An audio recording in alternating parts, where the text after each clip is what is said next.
The shooting at a busy shopping center Tuesday night is under investigation by local police. A few showers possible for the remainder of the week, but what does the full forecast hold? We'll give you the update in just a few moments. EAN Local News starts right now.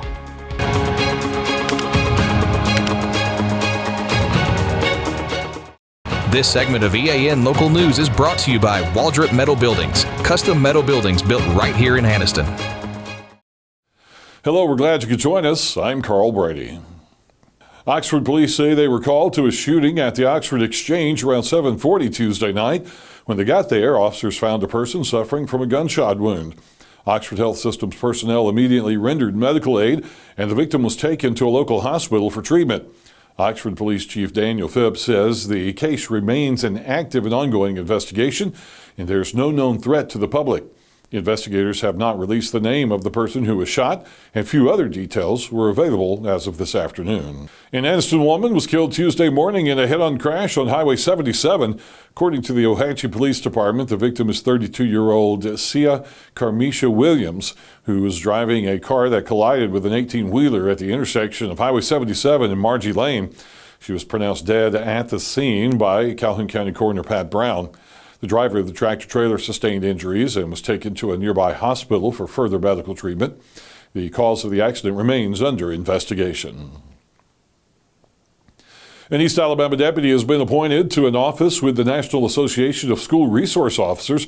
Lieutenant Jordan Kelly of the Cherokee County Sheriff's Office has been selected as secretary of the national group. Sheriff Jeff Shaver says the appointment reflects Kelly's leadership, experience, and commitment to school safety. And he said his department is proud to have Kelly represent the office and serve in an important national leadership role. State highway officials are asking for public comment on two upcoming bridge projects in East Alabama. That story and more in just a moment. For 50 years, Waldrop Metal Buildings has proudly delivered American-made metal buildings, barns, and carports across the Southeast.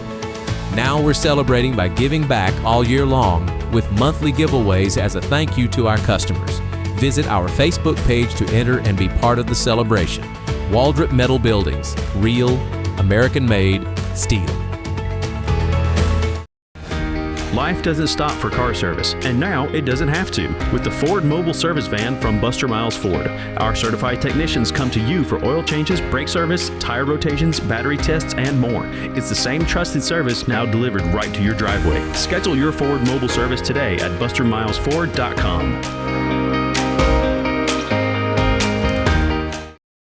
This segment of EAN Local News is brought to you by WM Grocery, located in Heflin, Wadowee, Roanoke, and in Piedmont. New bridges are being planned for highways in Cleburne and Randolph counties in the coming months, and the Alabama Department of Transportation is asking for public comments about both projects. The first project is on US 431 in the Cleburne County community of Chulafini. The project is set to begin this fall and last up to a year. AlDOT will replace the existing bridge over Chulafini Creek that was constructed in 1947 and no longer meets modern design standards due to its narrow width. The new bridge will be constructed just west of the existing bridge, allowing the roadway to stay open during construction. The second new bridge project will be built on Alabama Highway 22 between Wadley and Roanoke in Randolph County. AlDOT will replace the existing bridges over Boatner Creek there. The bridges were built in the mid-30s and also do not meet modern design standards. The bridges will be replaced with bridge culverts that will accommodate two 12-foot lanes. Those culverts will be constructed south of the existing bridges. All comments regarding both of these projects must be submitted on or before August 14th. Comments are being accepted on the AlDOT website. New medical equipment will mean faster treatment for people having health emergencies in Etowah County. That story and more when we return. Spring into freshness at WM. Celebrate the season with our bountiful selection of farm fresh produce. From juicy berries to crisp greens, taste the flavors of spring at WM. Visit us today and let the freshness bloom in every bite. I'm Mary Beth from CARES Direct Primary Care. Do you want convenient 24/7 access to health care? We're available in person, by text, phone, and video visit. Sooner or later, we all get sick. A quick trip to an ER or urgent care can quickly add up to more than the cost of 1 year's membership of Direct Primary Care. If you have a high deductible, you can quickly burn through that before your insurance activates. Join CARES DPC today.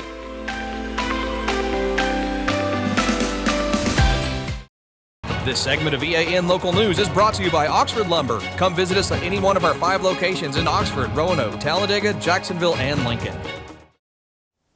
Faster help for heart attack victims across Etowah County is on its way thanks to a grant that will allow the Sheriff's Office to buy 40 automated external defibrillators for their patrol units. Sheriff Jonathan Horton says the devices will significantly enhance the deputies' ability to respond to life-threatening medical emergencies. He plans to put an AED in every patrol vehicle so his deputies can provide life-saving care during those critical moments before emergency medical personnel arrive. In addition to providing life-saving defibrillation capabilities, these next-generation units incorporate advanced technology that allows the Sheriff's Office to monitor unit availability, track deployments and response data, and collect valuable information regarding their usage. Horton says his office is the first agency to implement this technology.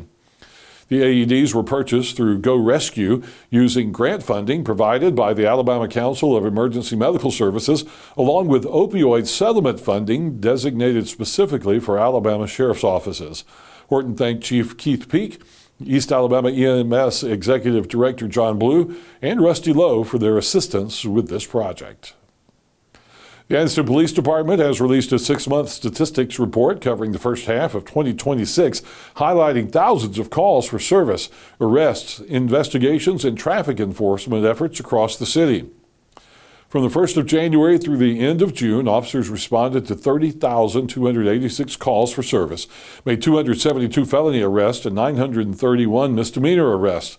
The department also completed 1,376 incidents and offense reports, 1,668 miscellaneous incident reports, and investigated 393 traffic crashes.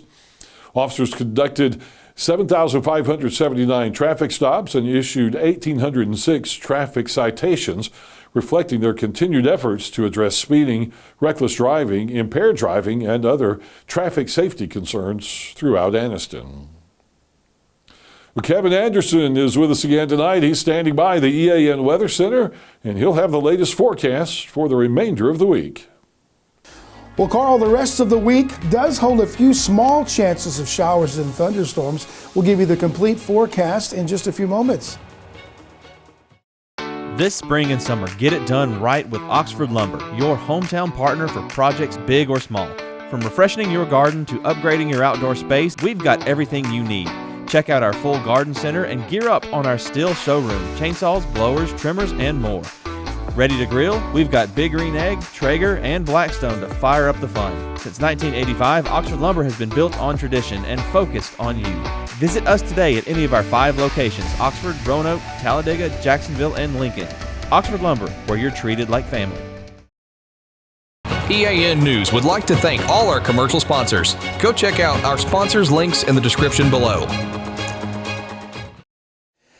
Well, today was not all that bad. The high was 87 degrees. That's where we sort of hovered for about an hour and a half. And now we've cooled off to a 86-degree mark, which is still a little bit cooler than that average high of 90. This morning, though, we were a little warmer than the 70. We hit 74 to get that day started, but we really didn't see a whole lot of moisture around the area, just a lot of clouds here and there, but nothing fell from them, which is kind of good. We got a little break from the rain. So tonight we've got a pretty quiet night. We've got a mix of moonlight and clouds, and that'll be a pretty good change from the last few nights. Temperatures tonight will settle down right around 71 degrees, and so that's pretty much right on the money of where we should be with that average low. But the best news, no rain to talk about. So it looks really good for your Wednesday night. Mother Nature's going to be kind to us and give us a night off with those umbrellas. Tomorrow starts off looking pretty nice. Around 9 a.m. we're at 79 degrees. And then by noon tomorrow, back up into the mid 80s. And still, that's a little cooler. And to me, 86 feels a whole lot better than that 90 degrees. But when we get into the afternoon hours, into the early evening hours, we will have those chances return again for a few pop-up thunderstorms they could crash the party if you're outside tomorrow for some kind of event. You know how summer works, though, around here. One neighborhood gets soaked while the other neighborhood wonders what's the fuss all about, right? So let's peel back and look at the 7-day forecast. And honestly, if you've seen one day, as you can see, you've pretty much seen them all. Wednesday through Friday brings in those highs in the upper 80s to around 90. And there it sits, just a small chance of showers and thunderstorms as we close out the week. Now, Saturday, though, is the day to watch. As we can see, the rain begins to come back in. That's late Saturday night into your Sunday morning commute. Chance of rain will jump back up to about 70%. Highs, here they go, back into the mid-90s as we look on into your first part of the work week next week. But the rain chances will pretty much diminish as we get to Monday and Tuesday. But Saturday night late into Sunday morning, that's what we really need to keep our eye on. So keep the sunglasses handy and keep that umbrella somewhere nearby, and don't spend too much time washing the car or money. You could save a few dollars as we may have some rain return for the weekend. Well, that is your weather forecast. I'm Kevin Anderson. This is EAN Local News. Thank you for watching East Alabama Now Local News. We appreciate all of your support. Please like and subscribe to see more local news for your area. We'll see you back here Thursday for your news on your schedule.